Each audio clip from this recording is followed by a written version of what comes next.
Bonjour, ben voilà, c'est encore moi, c'est Gabriel.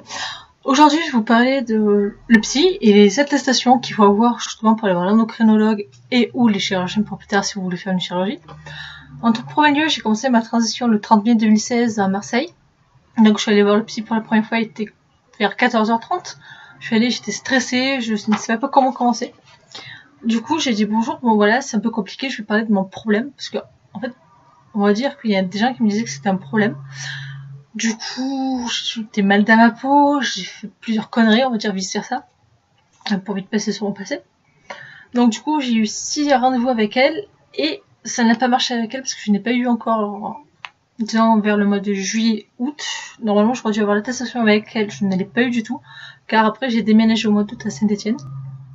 Du coup, là, le premier rendez-vous que j'ai pris chez le psy, c'était le 15 octobre, je crois, en 2016, un psy à Lyon. Il m'a vu la première fois, il a tout de suite compris pourquoi je suis allée le voir.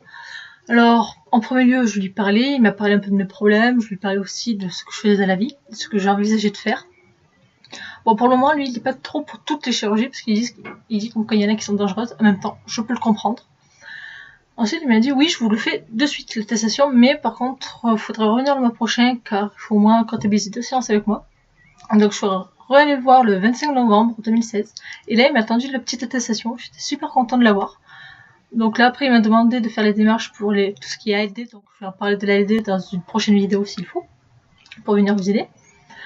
Ensuite, il m'a dit de demander au cas où si je pourrais avoir la SAMU en plus de l'ALD, du coup ça veut dire que je ne payerai plus le psy ni rien. Rien que l'ALD ne suffit pour payer le psy. Voilà. Donc du coup, le 25 novembre, j'ai eu mon attestation, et là, j'ai pu enfin prendre rendez-vous tout ce qui était endocrinologue et chirurgien. Bon, je regarde un peu mes petites feuilles, parce que je ne peux pas partir à droite et à gauche, on va dire, pour la vidéo. Et voilà, en fait, j'ai fait un parcours privé, ce que je préfère. Je ne veux pas aller chez le gratis comme la petite Marseille qui voulait m'envoyer, parce que le gratis, c'est un parcours public. Et moi, je préfère aller dans le parcours privé pour choisir moi-même mes chirurgiens, mon endocrino, etc., pour faire moi-même ma propre équipe. Alors que le gratis, eux, ils ont plus une équipe avec plusieurs chirurgiens, plusieurs psys, et vous dirigent vers leurs collègues, sauf que moi, j'ai préféré moi-même prendre un parcours privé. C'est mon choix, je vous oblige pas du tout à faire la même chose que moi. Et sachez que vous êtes libre de choisir qui vous avez envie de prendre.